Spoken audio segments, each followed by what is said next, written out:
10 محرم کا روزہ رکھنے والے سن لیں۔ اکثر مسلمان عاشورہ یعنی 10 محرم کا روزہ رکھتے ہیں۔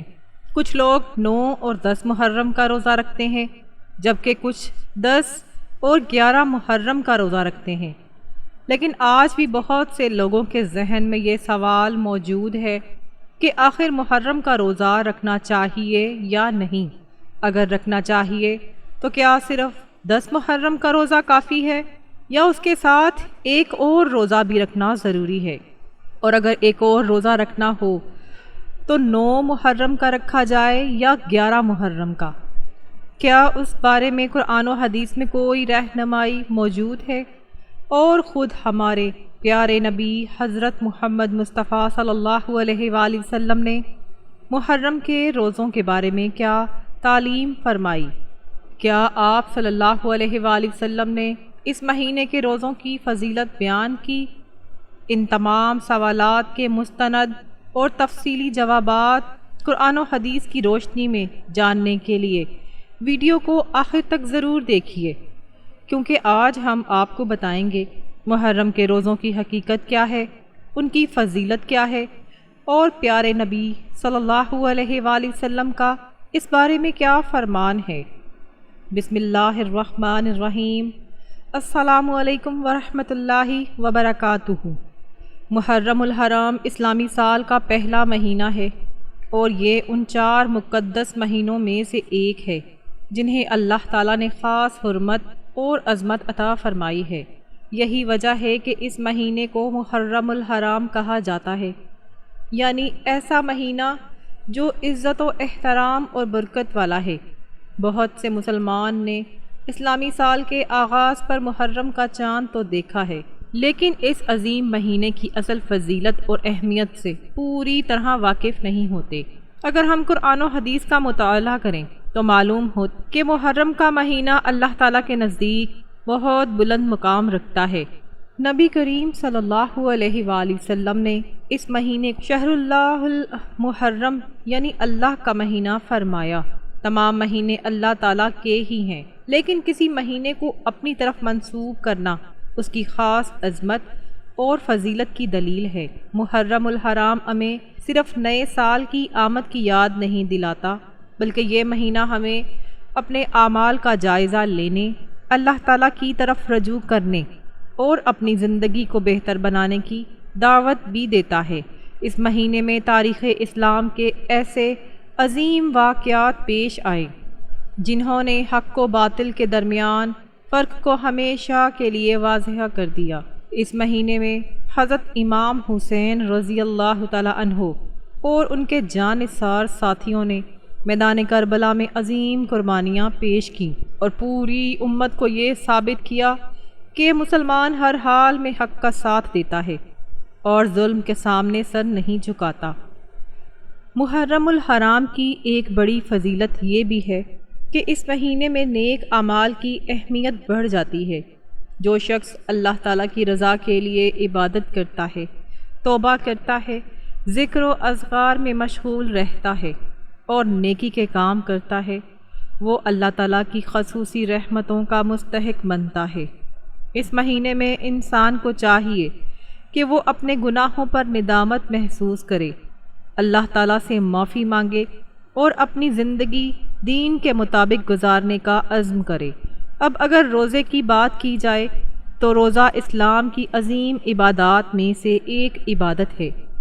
روزہ صرف بھوک اور پیاس کا نام نہیں، بلکہ یہ صبر، تقوی، نفس کی اصلاح اور اللہ تعالیٰ کی اطاعت کا عملی مظاہرہ ہے۔ روزہ انسان کو یہ احساس دلاتا ہے کہ اللہ تعالیٰ ہر وقت اسے دیکھ رہا ہے۔ جب ایک بندہ شدید بھوک اور پیاس کے باوجود صرف اپنے رب کی رضا کے لیے کھانے پینے سے رک جاتا ہے تو یہ اس کے ایمان اور اخلاص کی علامت ہوتی ہے۔ یہی وجہ ہے کہ اللہ تعالیٰ نے روزے کی جزا کو اپنی طرف منسوب فرمایا اور اس کے اجر کو بے حد عظیم قرار دیا۔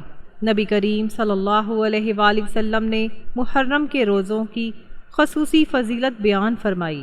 آپ صلی اللہ علیہ وآلہ وسلم نے ارشاد فرمایا کہ رمضان المبارک کے بعد سب سے افضل روزے اللہ کے مہینے محرم کے ہیں۔ اس حدیث سے اندازہ ہوتا ہے کہ محرم کے مہینے میں روزہ رکھنا کتنا مبارک اور باعث اجر عمل ہے۔ یہی وجہ ہے کہ صحابہ کرام رضوان اللہ علیہم اجمعین اس مہینے کی عبادت اور روزوں کا خصوصی اہتمام فرمایا کرتے تھے۔ بہت سے لوگوں کے ذہن میں یہ سوال پیدا ہوتا ہے کہ کیا محرم میں روزہ رکھنا ضروری ہے؟ اس کا جواب یہ ہے کہ محرم کے روزے فرض نہیں بلکہ نفلی روزے ہیں، لیکن ان کی فضیلت بہت زیادہ ہے۔ خاص طور پر عاشورہ یعنی 10 محرم کے روزوں کے بارے میں نبی کریم صلی اللہ علیہ وآلہ وسلم نے بڑی خوشخبری سنائی۔ آپ صلی اللہ علیہ وآلہ وسلم نے فرمایا، مجھے اللہ تعالیٰ سے امید ہے کہ عاشورہ کا روزہ گزشتہ 1 سال کے گناہوں کا کفارہ بن جائے گا۔ یہ اللہ تعالیٰ کی کتنی بڑی رحمت ہے کہ ایک دن کا روزہ بندے کے لیے مغفرت اور رحمت کا ذریعہ بن جاتا ہے۔ اس لیے علماء کرام فرماتے ہیں کہ مسلمان کو چاہیے کہ وہ اس عظیم موقع کو ضائع نہ کرے، بلکہ اخلاص اور محبت کے ساتھ عاشورہ کے روزوں کا اہتمام کرے۔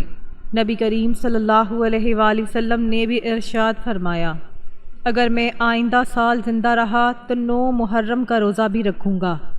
اس وجہ سے علماء نے 9 اور 10 محرم یا 10 اور 11 محرم کے روزے رکھنے کو بہتر قرار دیا۔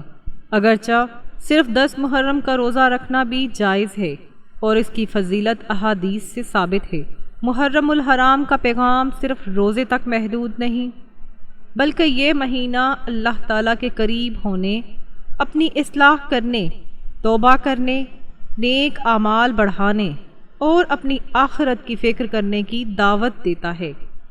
جو شخص اس مبارک مہینے کی قدر کرتا ہے، اللہ تعالیٰ اس کے لیے خیر و برکت کے دروازے کھول دیتا ہے اور اس کی زندگی میں رحمتیں نازل فرماتا ہے۔ اے اللہ، محرم الحرام کے اس بابرکت مہینے کے صدقے ہم سب پر اپنی رحمتوں، برکتوں اور مغفرت کے دروازے کھول دے۔ اے اللہ، ہمارے تمام چھوٹے بڑے گناہوں کو معاف فرما، ہماری خطاؤں سے درگزر فرما اور ہمیں سچی توبہ کی توفیق عطا فرما۔ اے رب العالمین، ہمارے دلوں کو ایمان کی روشنی سے منور فرما، ہمیں اپنی رضا والے راستے پر چلنے کی توفیق عطا فرما اور ہر اس عمل سے بچا جو تیری ناراضگی کا سبب بنے۔